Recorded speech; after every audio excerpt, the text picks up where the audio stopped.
Muy bien, hermanos, buenos días. Hoy estamos en nuestra clase de Segunda de Pedro, capítulo 3, versos 14 al 18. Prácticamente es nuestra última clase para analizar el texto, ¿no? El texto de esta hermosa carta de Pedro a la iglesia. Y en realidad este es un capítulo muy hermoso, o una sección del capítulo 3 muy hermosa, así que vamos a leerla. Por favor, acompáñenme a la lectura de esta porción de la segunda carta de Pedro, y podamos entonces meditar en lo que este mensaje tiene Dios, este mensaje de Dios para nosotros hoy. Dice así, capítulo 3 de Segunda de Pedro, verso 14 al 18. Síganme, por favor. Dice: por lo cual, oh amados, estando en espera de estas cosas, procurad con diligencia ser hallados por él sin mancha e irreprensibles en paz, y tener entendido que la paciencia de nuestro Señor es para salvación, como también nuestro amado hermano Pablo, según la sabiduría que le ha sido dada, os ha escrito, casi en todas sus epístolas, hablando en ellas de estas cosas, entre las cuales hay algunas difíciles de entender, las cuales los indoctos e inconstantes tuercen, como también las otras escrituras para su propia perdición. Así que vosotros, oh amados, sabiéndolo de antemano, guardaos, no sea que arrastrados por el error de los inicuos, caigáis de vuestra firmeza. Antes bien, creced en la gracia y el conocimiento de nuestro Señor y Salvador Jesucristo. A Él sea gloria, ahora y hasta el día de la eternidad. Amén. Bueno, ahí tenemos lo que es la carta, el final de la carta de Pedro, su segunda carta, escrita a nosotros y a los creyentes de todos los tiempos. Este tema de hoy, lo que nos toca abordar el día de hoy, voy a compartir para que ustedes puedan mirar aquí. Tenemos, a ver, veamos aquí.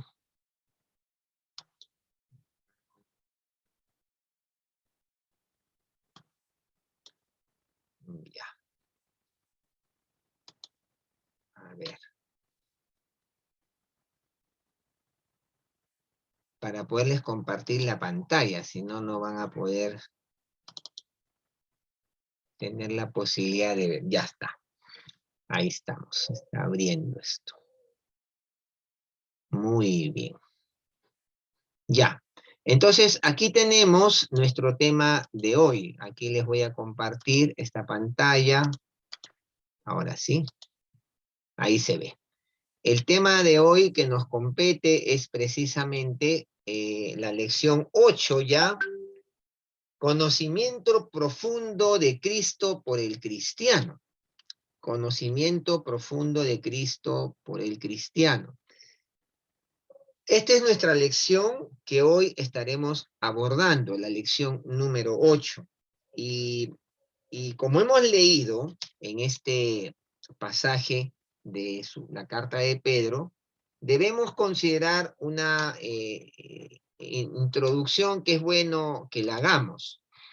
Si los creyentes esperan vivir eternamente en una morada de justicia, como lo dice el verso 13, en la nueva tierra, entonces ya deberían practicar la justicia en esta tierra. O sea, ¿qué quiere decir esto?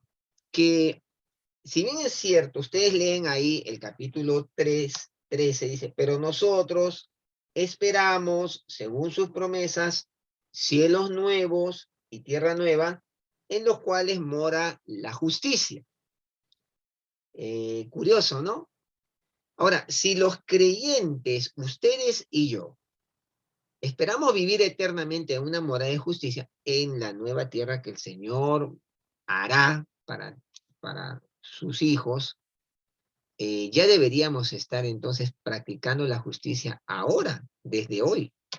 Y por tal razón, Pedro dedica el resto de su epístola a una serie de exhortaciones en que repite y resume sus intereses pastorales. La transición entre este versículo y el que lo antecede, el 13, queda expresada por las palabras por eso, ¿no? Por lo cual. Es decir, la justicia que caracteriza el ambiente libre de pecado de los santos en el día del Señor debe obrar ya en los corazones y vida de los redimidos hoy. O sea, ¿qué está diciendo Pedro? Pedro dice, pero nosotros esperamos, según su promesa, cielos nuevos, tierra nueva, y en los cuales mora la justicia. Y Pedro dice, muy bien, por eso, por lo cual, por consiguiente, eso es lo que está diciendo, verso 14, oh amados, estando en espera de estas cosas, procurad con diligencia ser hallados por él sin mancha e irreprensibles en paz. O sea, eso es lo que está diciendo Pedro. Si bien es cierto, nuestra esperanza de una morada de justicia ya en la eternidad va a ser muy linda todo, sí, pero desde ahora tienes que vivir así. Eso es lo que está diciendo. Ahora, para desarrollar nuestro tema de hoy, en primer lugar, Pedro nos pone de manifiesto la importancia de procurar ser hallados sin mancha. ¿Y por qué debemos procurar ser hallados sin mancha? Bueno, 3:14, por lo cual, oh amados, están a espera de estas cosas, procurar con diligencia ser hallados por él sin mancha. ¿Por qué? En primer lugar, porque somos amados. Ahí dice, ¿no? Oh amados. Pedro es un afectuoso pastor y por eso se dirige a sus lectores llamándolos queridos hermanos, que en el idioma original es amados. No solo por Pedro, sino sobre todo por el Dios y Padre que les ha redimido. Pedro está expresando las palabras del mismo Dios, ¿no? Amados, para Dios somos amados. Y por esa razón debemos procurar ser hallados sin mancha, aptos para estar delante de la presencia del Señor, que es un Dios santo. Entonces, hermanos, si somos amados por el Señor, ¿cuál debería ser la respuesta nuestra a la santidad de Dios? Bueno, precisamente ser hallados sin mancha, aptos, buscar agradar al Padre, ¿no? Porque Él nos ama. Y cuando en la relación de amor se genera esa unidad, ya no hacemos las cosas por obligación, sino por amor, ¿no? Y procuramos, en respuesta al amor de Dios, amarlo con vidas que realmente le agraden. Ahora, en segundo lugar, procuremos ser hallados sin mancha, dice Pedro, aunque requiera un largo tiempo de espera, porque obviamente, ¿no? Por lo cual, oh amados, estando en espera de estas cosas, ¿cuánto tiempo? No sabemos. Cuando escribió Pedro, ya han pasado 2000 años. Pero aunque requiere un largo tiempo de espera, aunque no sepamos cuándo será aquel día, el cristiano debe mantener siempre una actitud de expectativa. ¿Y por qué es esto? ¿O para qué? Para no ser tomado por sorpresa. Porque Pedro dice, amados o amados, estando en espera de estas cosas, esta, esa condición de expectativa, estando, esa es una acción continua, ¿no? Esperando. Está en el tiempo presente y significa justamente eso, una acción continua, que no se detiene. No es que yo espero, ya me cansé de esperar, entonces lo dejo. No, no, no. Estando en espera de estas cosas. Sí, hermanos. Porque, ¿por qué Pedro les habla así a los creyentes y nos habla así a nosotros? Porque esta carta también nos nos llega a nosotros porque la larga espera de las promesas de Dios, ya sea del cielo, de la vida eterna, o cualquier otra promesa de Dios que ustedes y yo muchas veces esperamos o nos apropiamos y no llega, podría desinflar nuestra fe. Ojo. Y Pedro, entendiendo el corazón humano, que es el propio de él también, él dice, hermanos queridos, estando en espera de estas cosas, aunque sea larga la espera, no dejemos de procurar estar sin mancha delante de Dios. Claro, porque la espera desespera. Podemos desanimarnos en la espera. Podríamos perder la esperanza en el tiempo de la espera. Y a veces nos pasa, ¿no? Por ejemplo, de repente usted está orando por su familia. Ya lleva orando 1 año, 2 años. Yo tengo orando por mi familia de parte de mi papá más de 40 años. Y hermanos queridos, no les voy a engañar. Yo oro por ellos todos los días para que el Señor los salve. Y uno no puede perder la expectativa de que Dios lo hará. Y no oro por ellos para, bueno, pues salvar mi conciencia, ¿no? No, no, oro porque quiero que sean salvos. Y entonces, la misma idea va con relación a ser hallados sin mancha, ¿no? Aunque requiera un largo tiempo de espera ver las promesas de Dios cumplidas. Y esto va en relación a todos los aspectos de nuestra vida de fe. No debemos perder la expectativa ante las promesas de Dios. Ahora, es una lucha, no es fácil. Porque cuando usted no ve una respuesta de Dios en el tiempo, ante una promesa que usted sabe que Dios le ha dado, podría su corazón desinflarse.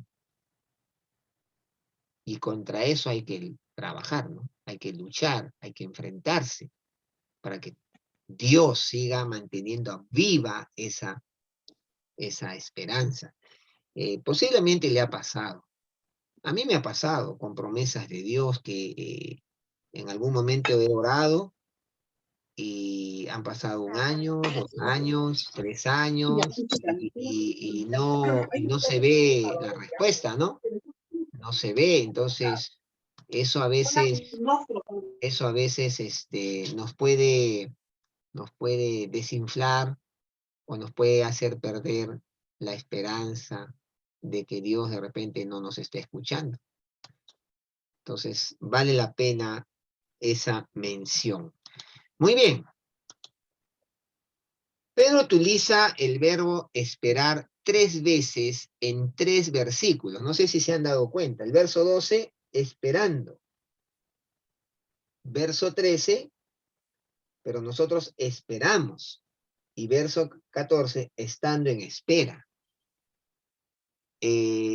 Sabe que los cristianos viven en esperanza, ¿no? O sea, él lo sabe.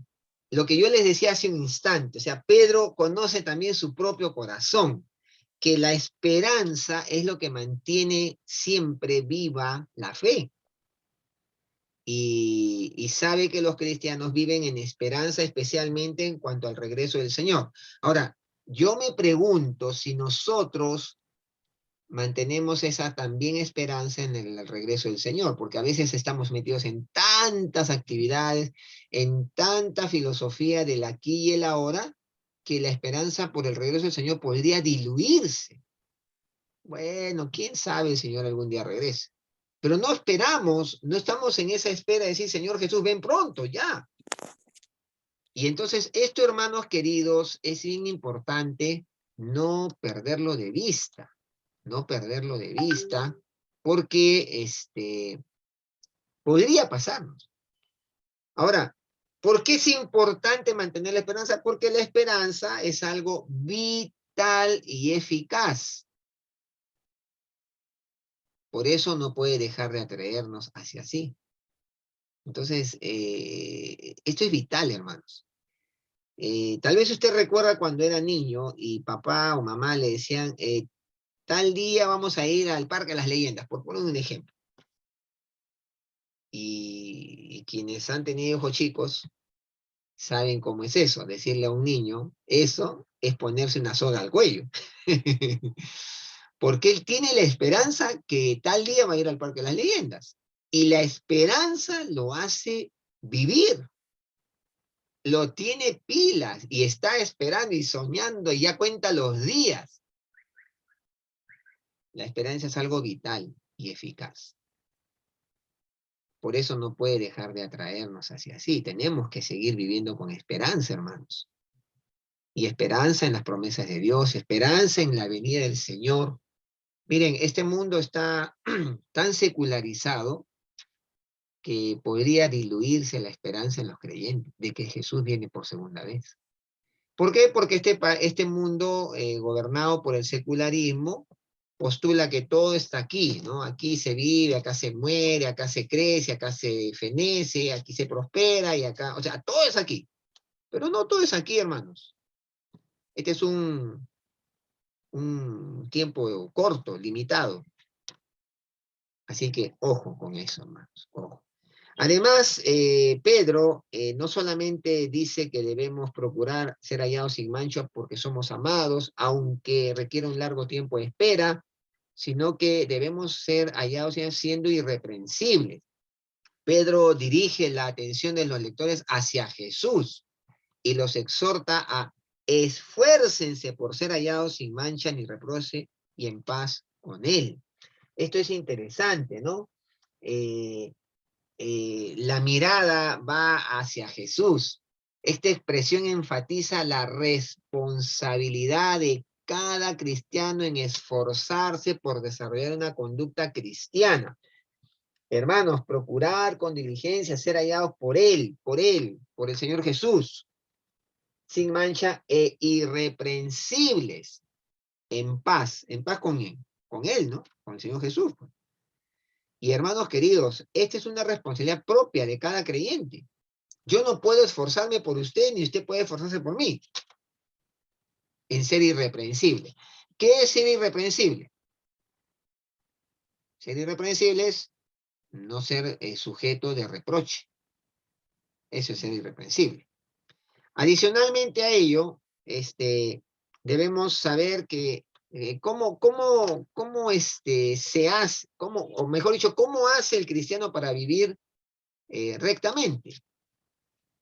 Pedro dice que el creyente debe ser hallado sin mancha ni reproche. Esto significa que el creyente debe seguir el ejemplo de Jesús, que vivió sin mancha ni defecto. Ahora, usted puede decir, sí, pero Jesús era Jesús, pues. Sí, pero nosotros debemos ir hacia ese objetivo. Yo no le estoy diciendo que usted no va a pecar, que va a ser impecable, no, eso no es posible. Pero podemos como objetivo de vida vivir de esta manera. Pedro en su primera carta, en el 1:19, va a decir, sino con la sangre preciosa de Cristo como de un cordero sin mancha y sin contaminación. O sea, nosotros debemos de seguir las pisadas de Jesús. Probablemente en el camino me vaya de cara muchas veces, pero mi objetivo debe ser vivir irreprensiblemente. Ahora, la elección de términos por parte de Pedro no es arbitraria cuando él usa ciertos términos en su escritura, ya que da a entender que los lectores son precisamente lo opuesto de los falsos maestros. Cuando él describe a los falsos maestros, los describe como manchas y suciedad, ahí en el 2:13 de su segunda carta, ¿no? Estos falsos maestros son manchas y suciedad. Los creyentes a los que él escribe no precisamente son eso. Ahora, frente a esa realidad, los cristianos deben unirse a la oración de Pablo, que sean hallados sin mancha ni reproche ante la presencia de Dios cuando Jesús vuelva. Eso está en 1 de Tesalonicenses 3:13. Entonces, yo creo, hermanos, que como todo creyente, ustedes y yo reconocemos nuestras limitaciones, reconocemos nuestras fallas, reconocemos nuestras debilidades, pero nuestro objetivo máximo en la vida debe ser, Señor, concédeme vivir una vida irreprensible, todo el tiempo que sea posible. concédeme vivir en santidad, concédeme ser no reprochable delante de la gente delante de la cual estoy y vivo. Y eso va a demandar un estilo de vida cuidadoso, prudente, sabio, sujeto a la palabra de Dios. ¿Y cómo se logra eso? Bueno, hermanos, no se logra de la noche a la mañana. Se logra cuando traemos nuestra vida al espejo, que es la palabra de Dios. Cuando la palabra de Dios me va alimentando cada día. Y hermanos, esto es bien importante. Es bien importante, perdón, porque si la Biblia no llena mis pensamientos, si la Biblia no ingresa a mi mente a moldear mi manera de pensar, tampoco mi estilo de vida cambiará. Recuerden que un pensamiento o nuestra manera de pensar va a determinar nuestra manera de vivir, por supuesto. Y si la palabra no ingresa a nuestra mente a modelar nuestros pensamientos, pues nuestros pensamientos van a generar una forma de ser, una forma de sentir, una forma de actuar. Entonces, hermanos queridos, el mundo nos bombardea 24 horas al día con sus valores. Su música, sus filosofías, sus tendencias, sus valores que son inmorales y en muchos casos anti Dios. Usted se habrá dado cuenta, ¿no? Que todo apunta a que saquemos a Dios del plano. Ahora, si yo no contrarresto toda la corriente de este mundo con la palabra de Dios, llenando mi mente, modelando mis pensamientos, hermano, usted y yo podemos ser arrastrados por este mundo. Así de simple. Claro, porque mientras que la Biblia me dice que ciertas prácticas son contrarias a la ley de Dios, a la voluntad de Dios, al carácter de Dios, el mundo puede estar diciendo lo contrario. El mundo podría estar diciendo que no, que esas prácticas son totalmente aceptadas, aceptables, y que todo el mundo lo hace, y cuál es el problema que tú no lo hagas. Entonces, hermanos queridos, aquí Pedro está diciendo algo muy serio, necesitamos, dice él, mientras estamos en espera del Señor, procurar con diligencia ser hallados por él sin mancha e irreprensibles en paz. Ahora, cuando el mundo que está observando presencia su buena conducta en usted, en mí, la reputación sin mancha de tales cristianos sirve como un testimonio esencial para la esperanza transformadora en el Evangelio. Miren, hermanos, Dios lo ha puesto a usted y a mí en determinado medio. Perdón. Dios lo ha puesto a usted y a mí en determinado medio, donde probablemente la iglesia jamás llegue. O probablemente usted va a ser el medio que Dios va a usar para esa gente que jamás llegará a la iglesia ni pisará una iglesia. Como usted viva, como yo viva, va a determinar si esa persona pueda que tenga interés en las cosas de Dios o no. Esto es serio. Cuando la gente vea, oye, él tiene una forma de vivir diferente al status quo, le generará una de las grandes facultades del cristiano, de ser sal de la tierra, generará sed.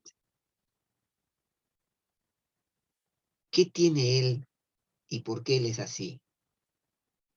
Y será el fulminante que dispare la inquietud. Mientras usted espera al Señor, perdón, usted puede estar siendo de bendición a la gente que le rodea. Por eso Pablo dice que los creyentes somos cartas abiertas, somos evangelio abierto. Y créame, hermano, hay mucha gente que jamás va a pisar la iglesia. Y usted será la evidencia del evangelio de manera viva, viva. Ahora, no solamente debemos de procurar ser hallados sin mancha porque somos amados por el Señor, porque aunque requiere un largo tiempo de espera, siendo irreprensibles, sino viviendo en paz. Y aquí viene la conclusión de este versículo: hacer todo esfuerzo para estar en paz con Jesús, en paz. E Irene, ¿no? El griego Irene. Podría referirse a una relación de salvación con Dios y a estar en paz con Él. Romanos 5:1, justificados pues por la fe tenéis paz para con Dios. Ahora, el cristiano sabe que por medio de Jesús ha sido justificado por la fe y que como consecuencia de ello tiene paz con Dios. Y eso usted y yo lo sabemos. Usted tiene paz con Dios y esa paz que sobrepasa todo entendimiento que vino de Dios cuando usted se entregó a Cristo, y es la paz que lo sostiene. Paz también podría aplicarse a personas no salvas, pero que tienen inclinación por la iglesia. Escuche bien. Quizás Pedro las estaba exhortando a ser diligentes para ir tras la auténtica paz de la salvación. Porque hay mucha gente que podría tener cierta paz, cierta tranquilidad de sentirse pues atraído a la iglesia, ¿no? A los principios de la iglesia, del Señor, pero todavía no tiene la paz de Dios. Y entonces Pedro apunta a que deben ser diligentes en lograr la auténtica paz de la salvación, a fin de que cuando Cristo aparezca los encuentre verdaderamente salvos. Algunos estudiosos creen que también va por ahí, cuando él dice, pero nosotros, oh amados, estando en espera de estas cosas, procurad con diligencia ser hallados por él, sin mancha e irreprensibles, en paz. O sea, hacer ese esfuerzo para estar en paz con Jesús podría ser una exhortación a los que no son necesariamente creyentes todavía, pero que son simpatizantes. Y, oye, el Señor viene, ponte a cuentas con Él. Busca estar en paz con Dios. Un poquito la idea que algunos dicen que también podría estar diciendo Pedro aquí. Ahora, en este contexto, paz se refiere principalmente a la verdadera paz mental que acompaña a una fe confiar en el Señor. Miren, hermanos, cuando una persona tiene paz con Dios, haya paz en todo su interior. Es como que la vida se alinea, ¿no? Se alinean los pensamientos, ya la paz de Dios llega al corazón, llega a la mente, llega al sueño. Es así, ¿no? Y por eso el salmista va a decir que no hay paz para los impíos, por supuesto, porque el impío, ¿qué hace? El impío está maquinando cosas, está cosechando, ay, perdón, está cosechando cosas que ha hecho y qué paz va a poder tener, ¿no? Pero el creyente puede tener paz porque tiene sus cosas arregladas con el Señor y también no tiene nada que esconder. Ahora, cuando el cristiano vive a la luz de la palabra de Dios y tiene comunión con el Padre y el Hijo, está en paz con su Creador y Redentor, por supuesto. Porque es una persona que confiesa su pecado, recibe perdón y es purificado de toda iniquidad, como bien lo dice 1 Juan 1:9, un pasaje que ustedes conocen: si confesamos nuestros pecados, Él es fiel y justo para perdonarnos de toda maldad. Y el perdón, el no tener culpa, produce mucha paz. Esta espera, mis hermanos, requiere diligencia. ¿Qué es la diligencia? Empeño, ¿no? Esfuerzo, ponerle foco, para que cuando Cristo regrese, seamos hallados por Él en paz, no en aprietos, no ajetreados, no inquietados. Y hermanos queridos, yo creo que la exhortación de Pedro aquí es muy pertinente para nuestros tiempos. Nuestra espera debe ser diligente, enfocada. Y Pedro está hablando de la clase de paz que destierra tanto las preocupaciones terrenales como los temores cósmicos, ¿no? ¿Qué son los temores cósmicos? ¿Qué pasará con el mundo? ¿Qué vendrá más adelante? Hemos vivido una pandemia. ¿Y ahora qué vendrá? Bueno, La paz de la que está hablando Pedro es una paz que debería desterrar esas preocupaciones. Una paz que llega al saber con toda seguridad que los pecados están perdonados y que el resto ya no importa. Dios tiene el control, Dios ha puesto mi vida en su mano, y aunque mi vida esté en su mano y yo atraviese dificultades, Él está ahí. Miren, me gustó mucho una ilustración que escuché hace unos días, que dice que Dios toma nuestra vida en su mano y cierra, ¿no?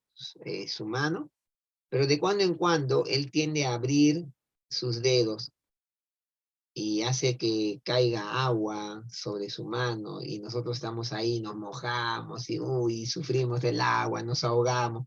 Sí, pero seguimos en la mano de Dios.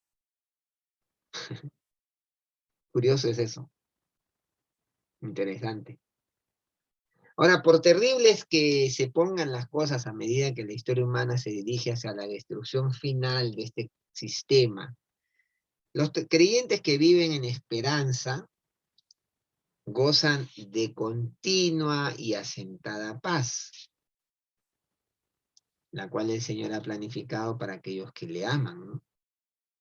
Y yo creo, hermanos queridos, que por eso es tan importante que nuestra vida no pierda el enfoque de esperar al Señor en todas las cosas, el mirar la venida del Señor como algo importante, ¿no? Por eso 1 Corintios 2:9 dice, antes bien, como está escrito, cosas que ojo no vio, ni oído yo, ni han subido un corazón de hombre, son las que Dios ha preparado para los que le aman, ¿no? Este es un tremendo llamado del Señor por medio de su apóstol, ¿no? Por medio de su apóstol. Ahora, siguiendo con el razonamiento de Pedro, el fin del mundo vendrá, ¿no? Eh, eh, el 3:10 dice, pero el día del Señor vendrá como ladrón en la noche, ¿no? Ahora, basándose en sus argumentos anteriores, Pedro afirma con confianza que el día del Señor vendrá. O sea, no es que posiblemente venga. No, no. Él dice, el día del Señor vendrá. Sin que importe lo que puedan declarar los falsos maestros, la evidencia contra ellos es abrumadora. En la Biblia, el día del Señor significa las intervenciones extraordinarias y milagrosas de Dios en la historia humana con propósitos de juicio que culminarán en su juicio final de los malvados en la tierra y la destrucción del universo actual. Entonces, el día del Señor es una concepción que, que recorre todos los libros proféticos del Antiguo Testamento, ya lo hemos visto, ¿no? Entonces, ¿el día del Señor vendrá? Sí. Entonces, es importante entender que su paciencia provee salvación para más gente, porque eso es lo que dice el 15. Y tener entendido que la paciencia de nuestro Señor es para salvación. Pedro quiere que entiendan el propósito de la paciencia que Dios muestra. Para él, la razón es evidente. La paciencia de nuestro Señor significa salvación. Si el Señor no ha acabado con este mundo ahorita o antes o hace 100 años o 200 o 1000 años, es porque esta paciencia que Dios tiene con el cosmos, con la vida humana, es salvación. Eso significa. El resultado de la paciencia de Dios es entonces que concede a su pueblo un tiempo más amplio de gracia. Claro, uno puede decir, ay, Señor, ¿por qué ya no has venido ya, no? Para acabar con toda esta injusticia y con todo lo que se ve. Pero Pedro les dice, tener entendido que la paciencia de nuestro Dios es para salvación. Dios espera pacientemente que el pecador se arrepienta. ¿Saben qué, hermanos queridos? Si el Señor no ha venido antes ya, es porque el Dios todavía cree en el hombre. ¿Se ha puesto a pensar en eso? Dios todavía cree en el hombre, cree que aún puede arrepentirse, que cree que el hombre aún puede volver a él. Por eso no acabó con el mundo. Dios todavía cree en el hombre.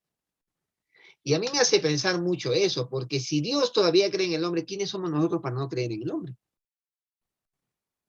¿Quiénes somos nosotros para ya cancelar, censurar y dar por muerta la posibilidad de una persona venga a Cristo? No, a este no lo salva nadie. ¿Quién somos nosotros si Dios todavía cree en el hombre? Dios espera pacientemente que el pecador se arrepienta y herede la salvación. O sea, por tanto, los cristianos deberíamos considerar la paciencia de Dios como con alegría. La paciencia de Dios se muestra maravillosamente en la parábola del hijo pródigo. Usted la conoce. Si no fuera así, el fin no llegaría jamás. O sea, entonces la parábola del hijo pródigo es algo precioso, ¿no? En esta parábola el padre no fue a aquella tierra lejana donde su hijo cuidaba cerdos para un hacendado extranjero, ¿no? Ustedes ven, ¿no? En la parábola no se ve al padre yendo a salir a buscar al hijo, ¿no? Vamos a ver dónde se ha ido, en qué hacienda estará, dónde habrá caído. No, no. Si hubiera ido e invitado a su hijo a volver, probablemente no habría tenido ninguna garantía de recibir una respuesta afirmativa, ¿no? Posiblemente el padre llega donde él está y el hijo le dice, no, no, no, no me fastidies, estoy bien yo aquí. En cambio, el padre esperó pacientemente que el hijo volviera en sí, que recuperara la razón, porque nuestro mundo es un mundo fuera de sí. Ha perdido la razón. Cuando una persona viene a Cristo es porque recupera la razón, vuelve en sí. Entonces, el padre esperó, en la parábola, pacientemente que el hijo volviera en sí, confesara sus pecados a Dios, volviera al hogar por su propia voluntad y fuese reconciliado. Miren, la paciencia del padre que esperó fue ampliamente recompensada. Ahora, es cierto, una vez que el periodo de gracia haya llegado a su fin, la puerta que lleva a la salvación será cerrada. Eso es verdad. Pero es el tiempo cuando Dios vea que ya no hay más que hacer. Y Él lo sabe. Entonces, hermanos queridos, ¿cómo debemos nosotros esperar la paciencia? O cómo debemos ver la paciencia de Dios? Con alegría. Porque eso significa que Dios todavía cree en el hombre y Él sabe que aún hay oportunidades. Y nosotros tendríamos que valorar eso y hacer nuestra tarea que nos toca. Ahora, entenderla, la paciencia de Dios cuesta. Algunas cosas difíciles de entender. Me gusta mucho lo que dice ahí, ¿no? Y tener entendido que la paciencia de nuestro Señor es para salvación, como también nuestro amado hermano Pablo, acá Pedro lo menciona a Pablo, ¿no? Según la sabiduría que le ha sido dada, os ha escrito. Y dice, ¿no? Casi en todas sus epístolas, hablando en ellas de estas cosas, entre las cuales hay algunas difíciles de entender. Pablo escribía difícil, pues, porque Pablo era un entendido, era un universitario, tenía títulos, ¿cómo se dice? Estudioso, ¿no? Era escolástico. Ahora, con la frase que menciona aquí Pedro, como también, Pedro se estaba refiriendo a advertencias similares que el apóstol Pablo había hecho con relación a la falsa enseñanza, porque Pablo también da duro a los falsos maestros, ¿no? Y entonces Pedro habló con cariño de su compañero apóstol como nuestro amado hermano Pablo, acentuando su vida y su misma, o su misión común, ¿no? Que tenían ambos. Nuestro amado hermano Pablo. Como los dos líderes principales de la iglesia primitiva, sin duda Pedro y Pablo estaban muy conscientes cada uno del ministerio del otro, ¿no? O sea, Pedro reconoce a Pablo como su amado hermano y reconoce la sabiduría que Dios le había dado. Ahora, si ustedes se acuerdan, más de 20 años antes, Pedro había sido confrontado por Pablo cuando erróneamente se negó a comer con cristianos gentiles. ¿Se acuerdan ahí, no? En Gálatas 2, 11 al 21, ¿no? Y Pablo, pues que no aguantaba pulgas, lo cuadra a Pedro, ¿no? ¿Cómo le dice que era un hipócrita? ¿Cómo iba a hacer eso? Ahora, como portavoz principal de la iglesia primitiva, Pedro quedó sin duda avergonzado por la amonestación pública de Pablo, porque Pablo lo exhortó y lo reprendió públicamente. No obstante, vamos a ver el carácter de Pedro, ¿no? Que aceptó con buena actitud el reproche y respondió con arrepentimiento. O sea, Pedro reconoció que sí, pues, su prejuicio lo ganó. Y entonces encontramos acá su respeto por Pablo. No había disminuido. Él dice, ¿no? Nuestro amado hermano Pablo, según la sabiduría que le ha sido dada, os ha escrito. Miren, qué hermoso, ¿no? Hermanos, qué hermoso, porque aquí vemos a un Pedro que Dios ha trabajado en su corazón, siendo el más grande portavoz de la iglesia primitiva. Él reconoce a Pablo en humildad y no le guardó rencor, ¿no? A este Pablo me cuadró en público, me humilló. No, no, no. Pedro reconoce, se arrepiente y ahora en una carta reconoce la sabiduría de Pablo y su respeto por Pablo no había disminuido. Ahora, Pablo entendía mejor estas cosas que Pedro. Y Pedro reconoce eso, así dice casi en todas sus epístolas, hablando en ellas de estas cosas, entre las cuales hay algunas difíciles de entender, las cuales los indoctos inconstantes tuercen. Pedro reconoce que en los escritos de Pablo,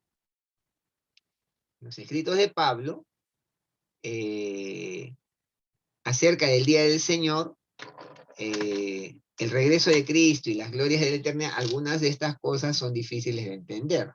O sea, Pedro no pretende decir yo lo sé todo, ¿no? Además, yo soy Pedro, ¿no? No, no, no. Y entonces hay cosas como el arrebatamiento de la iglesia, la aparición del hombre de pecado, el regreso de Cristo en juicio y las glorias del Señor. Porque Pedro o Pablo ha hablado de todo esto en sus epístolas. Y Pedro reconoce que en los escritos de Pablo acerca del día del Señor hay cosas difíciles de entender. Y que Pablo las entendía mejor que Pedro. Qué lindo, ¿no? A mí me llama la atención esto, hermanos. Porque lejos de que Pedro pudiera decir, ay, este Pablo pues complicado para escribir, no, él dice, Dios le ha dado sabiduría a Pablo y él entiende algunas cosas mejor que yo. Qué cosa tremenda, ¿no? Miren, Pedro aprendió la humildad. Ahora, la palabra traducida difíciles de entender conlleva la connotación adicional de complicado de interpretar.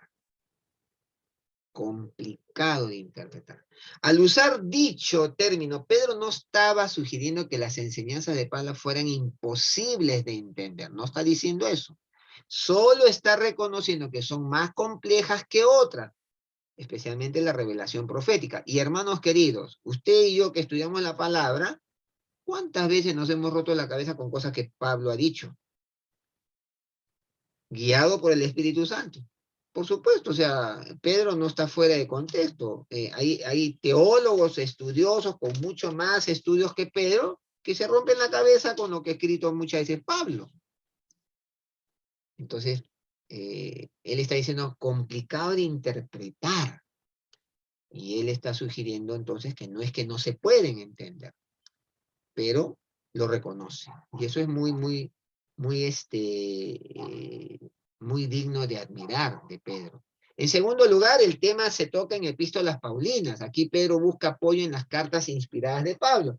Casi en todas sus epístolas de Pablo, hablando de ellas, de estas cosas, entre las cuales hay algunas difíciles de entender. O sea, el tema que Pedro menciona es temas que se tocan en las epístolas paulinas. Aquí Pedro busca apoyo en las cartas inspiradas de Pablo, recordándole a sus lectores que rechacen a los falsos maestros y recuerden lo que Pablo ha escrito. O sea, ¿qué hace Pedro? Pone a sus lectores y dice, miren, Pablo también ha escrito, inspirado por el Espíritu Santo, Y ahí tienen ustedes suficiente material para tener mayores elementos de juicio sobre estos temas de la segunda venida de Cristo. Y entonces les insta, ¿no? Que según la sabiduría que le ha sido dada a Pablo, pues ellos también indaguen. Interesante. Curiosamente, Pedro no especifica una o varias cartas paulinas. En lugar de eso, ofrece un apoyo general a estos escritos inspirados, lo cual demuestra el origen divino de la revelación entregada a Pablo. O sea, también ese es otro detalle. Pedro no está desautorizando a Pablo. Al contrario, está diciendo, por si acaso, lo que ha escrito el apóstol Pablo, mi consiervo, viene de Dios. Eso es lo que está diciendo. Y no le está cerruchando el piso, no está diciendo, no, mira, ¿sabes qué? No vayan a buscarlo a Pablo, no, él no se le entiende. No, no, no. Pedro reconoce sus limitaciones, pero le dice, mi consiervo Pablo ha escrito palabra inspirada de Dios. Constátenlo, mírenlo. Ahora, estas epístolas paulinas son escritura. Ese es otro detalle que también Pedro reconoce, el don espiritual que Pablo ha recibido de Dios. Él lo reconoce. Este don queda demostrado en las epístolas inspiradas que él escribió y que fueron aceptadas por los cristianos como escritura. O sea, cuando dice, en casi todas sus epístolas, hablando de ellas, de estas cosas, entre las cuales hay alguna difícil de entender, los cuales los indoctos e inconstantes tuercen, como también las otras escrituras para su propia perdición. Es interesante lo que está diciendo aquí, ¿no? Estas epístolas son escrituras, sí, él reconoce eso. Y Pedro pone las epístolas de Pablo a la altura del Antiguo Testamento, hermano. Porque ustedes saben que los judíos, la máxima autoridad la tenían las escrituras del Antiguo Testamento. Y cuando Pedro habla de su amado consiervo Pablo, está poniendo, dice, los escritos de Pablo a la altura de las otras escrituras. ¿Cuáles eran esas otras escrituras? El Antiguo Testamento. Tremendo, tremendo. Ahora, finalmente, Pedro mismo escribe en forma decisiva acerca de la producción de la escritura como obra de Dios y del hombre, ¿no? ¿Se acuerdan ustedes primera ahí en 1.21? Cuando dice el 1.21, porque nunca la profecía fue traída por voluntad humana, sino que los santos hombres de Dios hablaron siendo inspirados por el Espíritu Santo. O sea, él dice que la producción de la escritura es una combinación de la obra de Dios en asociación con el hombre, ¿no? Los santos hombres hablaron de parte de Dios impulsados por el Espíritu Santo. O sea, Dios usa al ser humano para traer su mensaje. Ahora, esto es bien importante, ¿no? No está magnificando a Pablo, no. Él pone de por medio, ya habló de que los santos hombres de Dios fueron inspirados por el Espíritu Santo y que Pablo es un caso. Ahora, en tercer lugar, estos conceptos divinos son torcidos por falsos maestros. Sí, pues ahí en el 3.16 dice, ¿no? Dice, casi en todas sus epístolas, hablando de ellas y estas cosas, entre las cuales hay alguna difícil de entender, las cuales los indoctos e inconstantes tuercen. Ahí está, clarísimo.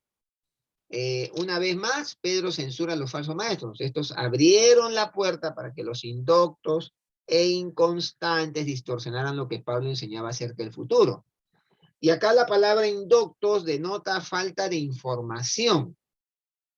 Y la palabra inconstante, un carácter espiritual vacilante. O sea, miren, gente falta de información y gente con un carácter espiritual vacilante, un día arriba, otro día abajo. Y hermanos, cuidado porque nosotros podríamos estar entre esos dos grupos. Porque si yo no tengo la información completa, no me preocupo por aprender la palabra, no me preocupo por conocer las verdades de Dios, podría ser un indocto. Y si no soy un indocto, podría ser un inconstante. Podría tener toda la información, pero un carácter espiritual vacilante. Un día arriba, un día abajo. Cuidado. Cuidado, porque ahí también corremos el riesgo. Durante todas las épocas de la iglesia, la gente ha distorsionado las enseñanzas de Pablo, hermano. Eso está escrito en la historia de la iglesia, a lo largo del primer siglo, segundo, tercer. vamos a encontrar que la gente ha buscado distorsionar las enseñanzas de Pablo. Y Pedro repite sus observaciones acerca de los promotores de errores que seducen a los inconstantes e ignorantes. En el 2:14 y luego en el 18. Juntos ellos tuercen el significado de la escritura de tal modo que la verdad en la revelación de Dios es convertida en mentira. O sea, se tergiversa todo. Y hermanos queridos, tenemos que tener cuidado. Por eso es importante no ser ni indocto ni inconstante. Porque somos caldo de cultivo para que alguien con alguna filosofía rara, una tendencia extraña, una ideología de pensamiento contemporánea, nos saque la verdad y nos lleve a la mentira. Y Pedro lo menciona y Pablo en sus cartas también lo menciona. Entonces, esto no debe ser un motivo de, bueno, no, sí, a mí no me toca. No, nos toca a todos. Recuerden, indocto denota falta de información. Inconstante, un carácter vacilante, espiritual. ¿Y cómo yo soy inconstante? Cuando no vivo en comunión con el Señor todos los días, pues. O simplemente llega el día domingo y me como el plato fuerte, ¿no? Me como el gran menú del día, un banquete, y después paso hambre toda la semana. Yo podría ser un inconstante espiritual. ¿Cómo hacen como hacen con el resto de la Biblia? Los falsos maestros no valoran la santidad de las Escrituras y por ende tergiversan su verdadero significado. O sea, ellos no valoran la santidad de las Escrituras. Los falsos maestros tampoco no se detuvieron con la profecía, sino que también distorsionaron las otras Escrituras. Eso es lo que está diciendo, ¿no? Incluso la enseñanza bíblica sobre la ley de Dios, la justificación por la fe, la santificación, todo eso, ¿no? Entonces, eso es lo que está diciendo Pedro, ¿no? Tuercen como también las otras escrituras para su propia perdición. Ahora, pagando las consecuencias, sí, pues las consecuencias son, ¿cuáles son? Perdición. Finalmente tendrán que enfrentarse con Dios, quien se ha revelado en su palabra y quien usa las escrituras contra sus adversarios para su destrucción. Miren, hermanos, el torcer la palabra de Dios produce perdición y condenación. Un tercer concepto que pone Pedro aquí, casi terminando su escritura, es guardémonos de caer, verso 17. Así que, o sea, ya todo el argumento anterior, ¿no? Entonces ahora dice, así que, como consecuencia de, así que vosotros, oh amados, sabiéndolo de antemano, guardaos, no sea que arrastrados por el error de los inicuos caigáis de vuestra firmeza. Pedro está llegando al fin de su epístola. Con doble exhortación anima a los creyentes diciéndoles primeramente que estén alertas contra los malvados y en segundo lugar que crezcan espiritualmente en Jesucristo. O sea, hay dos cosas claras que él dice. Estén alertas. Y segundo, sigan creciendo espiritualmente en Jesucristo. No hay tal cosa como que yo crecí y ahí me quedo. El que no crece todos los días retrocede. Es como una cuesta, ¿no? Si no subo, empiezo a retroceder. Ahora, la primera exhortación tiene que ver con las influencias externas, ¿no? O sea, contra lo que los malvados puedan hacer. Los falsos maestros, las ideologías, las filosofías contemporáneas de pensamiento. La segunda exhortación con los procesos internos. ¿Por qué los procesos internos? Porque el crecimiento espiritual va por dentro. Es una decisión personal que yo tomo y que yo busco a solas delante de Dios. Ya no tiene que ver con lo externo. Es como mi corazón se acerca a Dios, cómo se dispuso. Entonces, la primera exhortación de Pedro es con las influencias externas. La segunda con los procesos internos del alma, las decisiones que yo he tomado. Ahora, las palabras así que aquí es interesante, ¿no? Establecen un fuerte contraste entre los que distorsionan las escrituras y los lectores de la epístola de Pedro. Así que, hermanos, ustedes que no son iguales a esos canallas que distorsionan la palabra, eso es lo que está diciendo. Hay un fuerte énfasis, ¿no? De contraste. Estos creyentes necesitan aliento y guianza, ¿no? Y nótese cómo vuelve a llamarlos cariñosamente hermanos, ¿no? Amados, queridos hermanos. Así que vosotros, oh amados, queridos hermanos. Eso es lo que está diciendo. Y estos necesitan aliento, ¿no? Ante las diferentes cosas que van apareciendo, ideologías y todo. Y esto es sumamente importante, sabiendo de antemano, ¿no? Miren, ahí dice, ¿no? Así que vosotros, oh amados, sabiéndolo de antemano, puesto que ya saben esto, estén alerta. Eso es lo que está diciendo Pedro. Miren, ya saben esto, ya saben cómo funciona el sistema que va a tratar de distorsionar la verdad de Dios de diferentes maneras, sutiles, otras muy abiertas. Pero hermanos, si ya saben esto, estén alerta. Y Pedro hace referencia a las experiencias que los creyentes ya han tenido con los falsos maestros que entraron en la comunidad cristiana con el propósito de distorsionar el sentido de la escritura y trajeron muertos y heridos. Pedro dice a los lectores que dadas las experiencias traumáticas que han tenido en sus relaciones con estos herejes, deben evitar la compañía de esa gente. Entonces dice, guardaos, no sea que arrastrados por el error de los inicuos, caigáis de vuestra firmeza. O sea, Pedro pone de manifiesto el problema y lo hace saber con todas sus letras. En segundo lugar, errores doctrinales causan caídas. Y dice, no sea que arrastrados por el error de esos malvados. Los creyentes deben estar siempre alertas contra el error y el engaño. Sí, hermanos. No podemos pensar que, bueno, no, eso no le hace daño a nadie. No, sí, el error que se mete en la iglesia, que se mete en la enseñanza bíblica, puede traer serios problemas y va a traer muertos y heridos, siempre. Ahora, continuar en la compañía de los promotores del error implicaría riesgo de ser arrastrado por enseñanzas engañosas. Entonces, Pedro la tiene clara, ¿no? Le dice, miren hermanos, no se dejen, no estén allí guardados, no sea que arrastrados por el error de los inicuos caigáis de vuestra firmeza. O sea, no sigan caminando por el filo de la baranda o filo del precipicio, porque podrían ser arrastrados. Corten con aquellas cosas. Ahora, la enseñanza siempre va de la mano con la conducta, ¿no?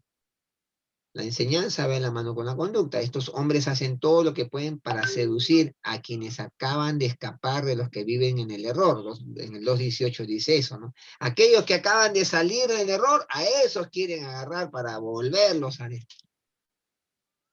Entonces el Pedro dice, miren que nadie los engañe. Y esto tiene una referencia en el Evangelio interesante, ¿no? Marcos 13:5. Marcos 13:5, cuando dice, Jesús respondiendo comenzó a decir, mira que nadie os engañe. Tremendo, ¿no? Se lo está diciendo a sus discípulos. Muchachos, que nadie los engañe. Miren que nadie los engañe. No sean pues así desapercibidos, ¿no? Y Jesús le dice con amor a sus discípulos, miren que nadie los engañe. Eso habla de estar atentos, atentos, muy atentos, ¿no? Eso es. Muy bien. Sigamos, para terminar. Oye, ¿qué pasó? Ya, sigamos. Miren que no caigan de su firme posición. Me gusta mucho este concepto, ¿no? Porque dice, no sea que no seáis arrastrados del error de los inicuos, caigáis de vuestra firmeza, de vuestra posición. Que nadie diga que solamente los nuevos conversos pueden caer en las garras de la gente malvada. A veces uno piensa eso, no, los nuevecitos en la fe nomás son los que pueden caer, ¿no? En las garras de esta gente malvada o de filosofías contemporáneas de pensamiento, ideologías nuevas. Pedro sabía por amarga experiencia propia que Satanás ataca a los que se sienten seguros. ¿Se acuerdan de Pedro? Claro, pues. Pedro, muy autosuficiente, experimentó esa realidad. ¿Por qué? Porque negó al Señor 3 veces. Y Jesús explicó a Pedro que Satanás había pedido su alma para zarandear a todos los discípulos como a trigo, ¿no? Y Jesús explicó eso. Pero también le dijo a Pedro, pero yo he orado para que tu fe no falte. Qué lindo es eso. Y esto, hermanos queridos, nos debe hacer pensar que el diablo siempre va a buscar eh, dañar nuestra vida. Es cierto que la Biblia dice que al creyente el diablo no lo toca, pero sí lo puede fastidiar. Sí le puede hacer, lo puede estar ahí fastidiando, pues. No te toca. Ahora, si tú estás en comunión con el Señor, el diablo no te toca. Pero tú tienes que estar apercibido. Y tú tienes que estar reconociendo que nuestra vida de fe es una lucha constante. Es un campo de batalla. No es una guerra. Las guerras se ganan o se pierden. La guerra la ganó el Señor Jesucristo. Tú estás en la lucha donde tienes que desalojar terrenos que el diablo muchas veces ocupa. Como él ya fue vencido, tú puedes entrar y tomar posesión. Ahora, el diablo va a tratar de socavar nuestra fe, va a tratar de fastidiarnos, de incomodarnos, de meternos miedo. Pero qué lindo es saber que dice que Jesús ha orado por nosotros para que nuestra fe no falte. Qué lindo, hermano. Cuando tú enfrentas una prueba difícil, el Señor te va a decir como a Pedro. Jesús le dijo, Pedro, Satanás me ha pedido tu alma para zarandearte, y yo he orado para que tu fe no falte. Qué cosa tan tremenda.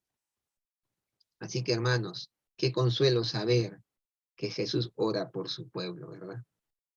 Sí, hermanos, Jesús ora por cada uno de nosotros. Y por último, crezcamos en el conocimiento de Cristo. 3:18. Antes bien, crecer en la gracia y el conocimiento de nuestro Señor y Salvador Jesucristo, al sea la gloria, o ahora y hasta el día de la eternidad. Amén. Aquí está la última exhortación de Pedro, expresada en forma positiva y firme. Antes bien, antes de todo lo demás, crezcan. Los creyentes ya están madurando espiritualmente, pero Pedro los anima a continuar haciéndolo, ya que el proceso de crecimiento es la tarea que les corresponde. Hermanos queridos, es la tarea que a usted y a mí nos corresponde, seguir creciendo. Dice, antes de crecer en la gracia y el conocimiento de nuestro Señor Jesucristo. Tenemos que seguir creciendo. Este proceso no es un modo de vida pasiva, sino uno en el que el creyente individual tiene una participación activa. ¿Qué tengo que hacer yo para crecer? A medida que aumenta en conocimiento y madurez, los cristianos están mejor preparados para defenderse de doctrinas destructivas y engaños espirituales. En esa medida, cuando tú y yo nos ponemos activamente a ocuparnos en crecer, vamos a estar mejor preparados para defendernos, aprendiendo de su gracia. Pedro especifica cómo debe crecer espiritualmente el creyente. Dice, antes bien, creced en la gracia y en el conocimiento de nuestro Señor Jesucristo. Pedro insta a los creyentes a apropiarse de las cualidades espirituales de la gracia y del conocimiento que Jesús otorga. O sea, Él nos insta a eso. Creced en la gracia y el conocimiento de nuestro Señor Jesucristo. ¿Cuánto hemos crecido el último año en la gracia y el conocimiento del Señor Jesucristo? Y esto no es otra cosa que apropiarnos de las cualidades espirituales de la gracia y del conocimiento de Jesús, que Jesús otorga. ¿Cuánto he crecido en carácter? ¿Cuánto el carácter de Cristo se está reproduciendo en mi vida? Humildad, mansedumbre, dominio propio. ¿Cuánto? ¿Cuánto? ¿Y cuál es el objetivo? Para mostrarla a los hermanos y para mostrarlo a los incrédulos. O sea, el crecimiento en la gracia y el conocimiento del Señor Jesucristo no es para que yo sea un cristiano más feliz, más lindo, mira, ya, ahora sí, ya el pastor me va a mirar mejor, ya me va a poder dar un cargo. No, es para que la muestres a tus hermanos y seas bendición a tus hermanos y la muestres a los incrédulos que necesitan ver en ti un evangelio abierto, una carta viviente abierta. Y en segundo lugar, reconociendo su persona, creciendo en el conocimiento de nuestro Señor, reconociendo la persona de Jesús. Entonces debemos crecer en la gracia y reconociendo quién es Jesús. Ahora, Pedro termina su carta con una doxología, ¿no? A él, dice, a él sea gloria, honra, ahora y para siempre. Amén. Al adjudicarle la gloria a Cristo, Pedro indica que Jesús es divino y digno de alabanza en el presente y por la eternidad. Y él dice, ¿no? Ahí dice, dice, crecer en la gracia y el conocimiento del Señor Jesucristo, a Él sea gloria ahora y hasta el día de la eternidad. Amén. ¿Y qué está diciendo Pedro ahí? Que Jesús es el Señor. Y eso resulta en nuestra obediencia. Si Él es el Señor, yo me debo en obediencia al Señor.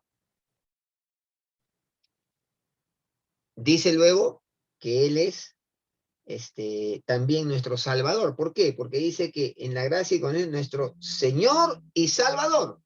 Si es el Salvador, eso resulta en nuestra gratitud. O sea, ya no solamente nuestra obediencia por ser Señor, es Salvador, y entonces la respuesta a mí es gratitud constante. Y dice luego, a Él sea la gloria. Él es glorioso. Y eso resulta en mi alabanza. Y hermanos queridos, esa es la vida de fe que Dios quiere. Que yo vea al Señor como mi Señor, sea, no solo lo vea, sino que sea mi Señor, lo cual se va a ver evidenciado en mi obediencia, que es mi Salvador. Eso entonces me va a llevar a vivir una vida de gratitud diaria, constante. Y tercero, que Él es glorioso, entonces Él merece toda la alabanza y adoración de mi parte. Y ese reconocimiento de su persona me va a permitir crecer en el conocimiento de quién es el Señor. Ahora, yo quiero terminar simplemente concluyendo con esta sección, ¿no? Es curioso cómo empieza Pedro, ¿no? El crecer en el conocimiento de Cristo nos ayuda a evitar manchas y evitar caer. Cuando yo crezco, decíamos que cuanto más conozco al Señor, más apercibido estaré. Y eso, hermanos queridos, nos obliga a ser estudiosos de la palabra. Yo creo que el que estén en este curso y en muchos cursos, los creyentes, nos hace mucho bien. Mire, hermanos, nosotros como Iglesia Alianza somos una iglesia muy enfocada en el estudio de la Biblia. Ustedes pueden conocer otras congregaciones, muy lindas, por cierto, todo, pero que no tienen ciclos de academia bíblica. Ustedes pensarán que esto es la normalidad en todos lados, no es así.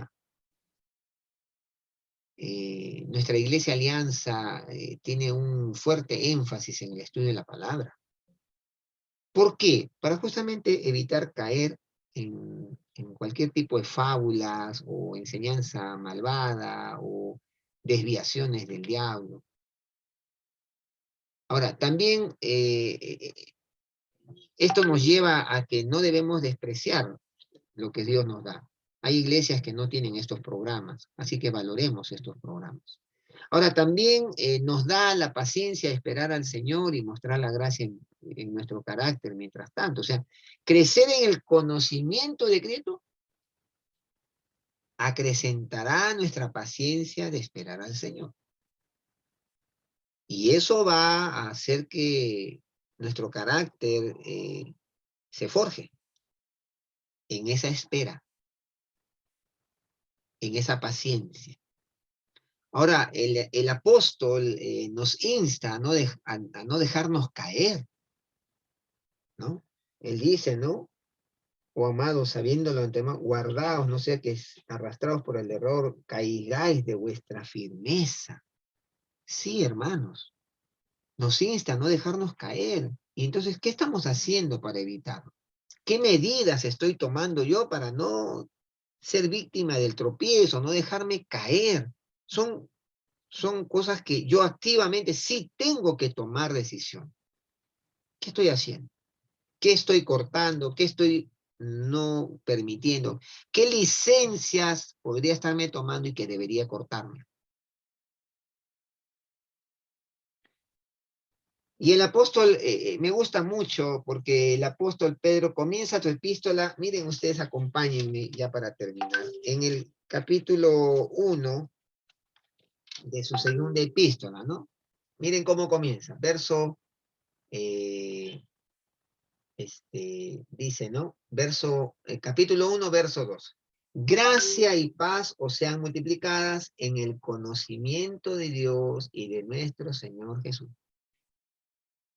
¿no? El apóstol comienza su epístola diciendo, gracia y paz os sean multiplicadas en el conocimiento de Jesús. Y termina diciéndonos, ¿cómo hemos terminado? Antes bien, crecer en la gracia y el conocimiento de nuestro Señor y Salvador Jesucristo. Curioso, ¿no? ¿De qué manera está empeñado usted y yo? Estamos empeñados en conocer y en crecer en el conocimiento de nuestro Señor Jesucristo. Porque Pedro empieza su carta y termina así. O sea, la idea de Pedro es, hermanos lindos, queridos, amados, tenemos que crecer en el conocimiento de nuestro Señor Jesucristo.